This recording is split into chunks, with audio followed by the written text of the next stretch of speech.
जी। ये बच्चों मैंने एक कोशिश की है। थोड़ा-सा इसी तरह से मुझे लगा कि थोड़ा अ, बेसिक्स ऑफ इनकम टैक्स के बारे में बात करते हैं। ऑल्दो इनकम टैक्स एक इतना वाइड सब्जेक्ट है बच्चों, जो काफ़ी टाइम कंज्यूमिंग है। क्लासेस कॉलेज में काफ़ी रेगुलर लगी, जितना भी मौका मिला। अ, देखिए, थोड़ा-सा बेसिक एक आइडिया दे रहा हूँ कि जो इनकम टैक्स है ये ईयर टू ईयर लगता है। 5 हेड्स ऑफ इनकम होते हैं। इनकम टैक्स में बच्चों there are 5 heads of income and previous year to previous year लगता है। ये प्रीवियस ईयर क्या होता है और असेसमेंट ईयर क्या होता है? प्रीवियस ईयर बच्चों एक ड्यूरेशन है 12 मंथ्स की और असेसमेंट ईयर भी एक ड्यूरेशन है 12 मंथ्स की। हम लोग अक्सर इतना सुनते हैं कि जो प्रीवियस ईयर है वो 1 अप्रैल से शुरू होता है और 31 मार्च नेक्स्ट ईयर में जाके खत्म होता है। तो ये 12 महीने की ड्यूरेशन होती है, 12 मंथ्स की ड्यूरेशन होती है। फिर एक असेसमेंट ईयर होता है, ये भी 12 मंथ्स की ड्यूरेशन होती है, जो प्रीवियस ईयर के ठीक बाद शुरू होता है। सपोज़ अगर जो आप एग्ज़ाम देने जा रहे हो, इस प्रेज़ेंट स्टेटस में, तो आपका जो प्रीवियस ईयर होगा, वो 2021 होगा, यस। क्योंकि अभी मार्च नहीं आई है, तो सपोज़ अभी फ़रवरी गोइंग ऑन है, तो पिछली मार्च जो पिछली मार्च गई, सपोज़ 31 मार्च 21 जो बीत चुकी आज की डेट में, तो वो आपका प्रीवियस ईयर होगा और 1 अप्रैल 21 से 31 मार्च 22 जो है वो असेसमेंट ईयर होगा। अब बच्चों प्रीवियस ईयर क्या होता है? ये 12 मंथ्स की ड्यूरेशन होती है when income is earned and assessment year क्या होता है? It is also a duration of 12 months जो किसके बाद आती है? प्रीवियस ईयर के बाद आती है और ये भी अगली ड्यूरेशन होती है। तो क्या इसका मतलब हम ये कह सकते हैं कि दोनों ड्यूरेशन को जोड़ा जाए तो ये 24 महीने की ड्यूरेशन है? बिल्कुल सही। तो जो आप एग्जाम देने जा रहे हो उसका आपका प्रीवियस ईयर हो जाएगा 1 अप्रैल 2020 से 31 मार्च 2021 तक एंड जो आपका असेसमेंट ईयर हो जाएगा ये हो जाएगा बच्चों 31 मार्च 1 अप्रैल 21 से 31 मार्च 22। प्रीवियस ईयर के लिए बोला जाता है कि income is earned in the previous year and taxed in the assessment year. तो ये टोटल ड्यूरेशन 24 महीने की होती है, मगर इसके कुछ एक्सेप्शंस होते हैं। ये एक्सेप्शंस बच्चों क्या होते हैं वो भी मैं अभी बताऊंगा। तो फिलहाल आप ये समझ लीजिए कि जो इनकम है वो प्रीवियस ईयर में कमाई जाती है, एडवांस टैक्स भी प्रीवियस ईयर में दिया जाता है, मगर जो रिटर्न है, रिटर्न का मतलब लेखा जोखा, जो return of the statement of income is submitted to IT authorities online in the assessment year. हम income tax return previous year की प्रीवियस ईयर में सबमिट नहीं करते हैं, हम इनकम टैक्स रिटर्न सबमिट करते हैं प्रीवियस ईयर की कब? असेसमेंट ईयर में। तो it is said that income is earned in the previous year and it is taxed in the assessment year. ये हमारा एक बेसिक कॉन्सेप्ट है जो इनकम टैक्स में हम लगाते हैं। अब इनकम कैसे, इसके कुछ बातें मैं और बताने लग रहा हूँ।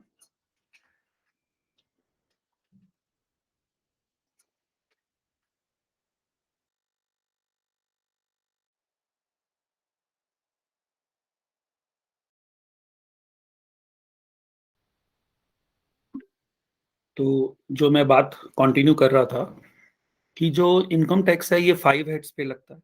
ये 5 हेड्स क्या है? 5 हेड्स का मतलब है इंडिविजुअल की इनकम पे टैक्स लगाना है, ईयर टू ईयर लगाना है, एनुअल बेसिस पे लगाना है, previous year to previous year लगाना है।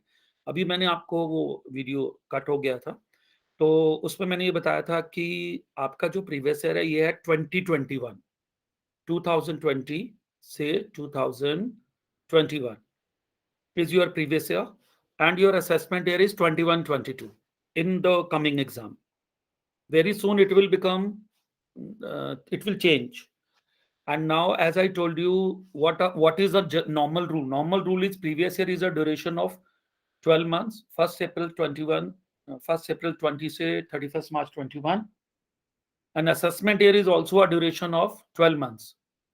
1 अप्रैल 21 से 31 मार्च 22, ये एक एग्जाम्पल है। और ये हमेशा ऐसी रहती है, कभी 18 19 19 20, फिर 19 20 20 21, रोलिंग है, आगे आगे बढ़ता जाएगा।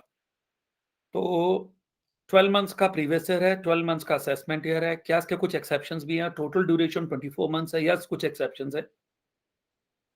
एक्सेप्शन नंबर 1, यदि कोई बंदा अपना बिजनेस शट डाउन कर रहा है परमानेंटली और वो रिटायर हो रहा है, और उसके बाद वो बिजनेस करता है, बंद कर रहा है, और वो चाहता है कि बस अब मैं रिटायर होके घर पे रहूंगा और बिजनेस नहीं करूंगा, तो वो जिस ईयर में प्रीवियस ईयर है उसी ईयर में टैक्स देकर सेम प्रीवियस ईयर और असेसमेंट ईयर सेम हो जाएंगे।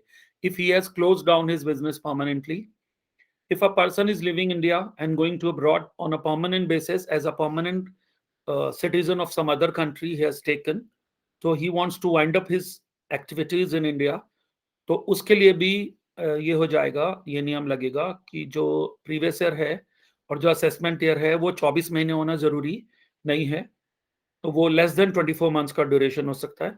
और फिर एक रूल इसमें और आता है, एज आई टोल्ड यू, कि यदि कोई फॉरेन शिप इंडिया में आता है और इंडिया में आकर सामान उतारता है, फिर यहाँ से कार्गो लेता है और अब्रॉड जा रहा है, तो अब हम उस शिप को ये नहीं कह सकते नहीं रुक जाओ, अभी पहले प्रीवियस ईयर आएगा फिर असेसमेंट ईयर आएगा तब तुम अपनी रिटर्न सबमिट करना, हम ये नहीं कह पाएंगे उसको। No, this is wrong.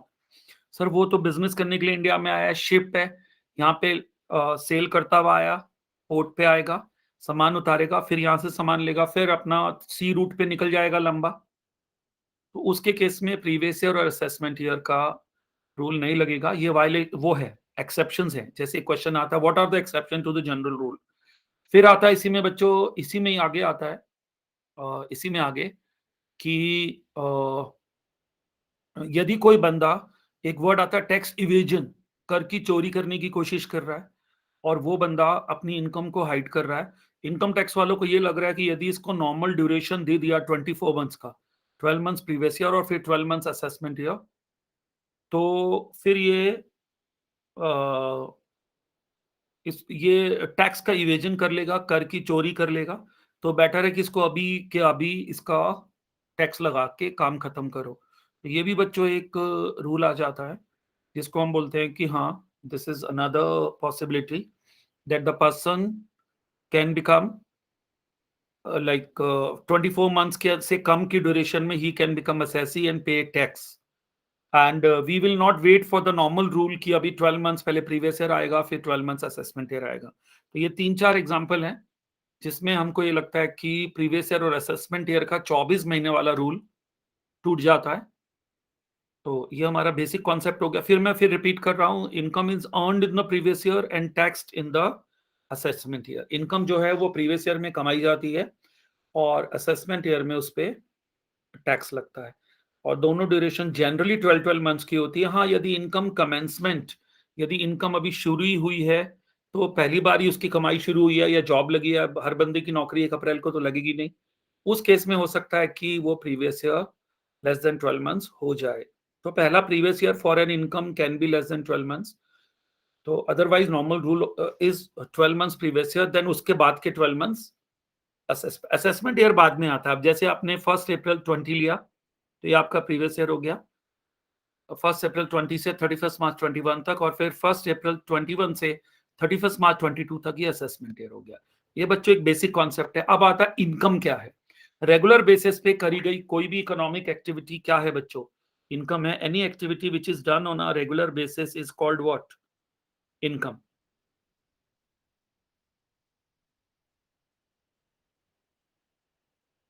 Any activity which is done on a regular basis is called what, income. And income of an individual की बात हम कर रहे हैं, तो जो इंडिविजुअल इनकम है बच्चों उसमें how many heads are there, 5 heads. किसी को इनकम हो सकती है सैलरी से, आपसे अगर जो हम आप ही लोगों से पूछे कि पापा क्या करते हैं, तो अक्सर बच्चे यही जवाब देते हैं कि जॉब करते हैं, एम्प्लॉय हैं, या बोलते हैं अपना काम है, अपना बिजनेस है। 2 ही तरीके होते हैं कमाई के, तरीके और भी हो सकते हैं बट ये 2 ज्यादा पॉपुलर हैं। तो जो जो जब एम्प्लॉयर और एम्प्लॉय का रिलेशनशिप होता है तो इसको हम बोलते हैं इनकम फ्रॉम सैलरी। और सैलरी इनकम में बच्चों सैलरी तो जुड़ती ही है, इसके साथ साथ एम्प्लॉयर से मिलने वाले परक्विजिट्स भी जुड़ते हैं और प्रोविडेंट फंड में एम्प्लॉयर कुछ पैसा डाल रहा है वो भी जुड़ेगा और अलाउंसेस भी मिलते हैं, तो ये भी जुड़ते हैं और नॉर्मली एक कुछ स्टैंडर्ड डिडक्शन है सैलरी हेड में, वो हम घटाते हैं। एंटरटेनमेंट अलाउंस, प्रोफेशनल टैक्स और एक स्टैंडर्ड डिडक्शन है। तो बेसिकली क्या है कि जो सैलरी हेड है, ये उनके लिए जो एम्प्लॉइज है और हाउस प्रॉपर्टी सेकंड नंबर पे एक हेड आता है, जिसको मकान से किराए की आमदन हो। Rental income from house property for a landlord is counted under the head house property and यदि किसी को तो किसी के पास अपना मकान है मगर किराए पर नहीं दिया तो भी हाउस प्रॉपर्टी में आएगा, भले उस मकान से लॉस हो रहा हो। अब कोई कहेगा अपने मकान में लॉस कैसे हो सकता है?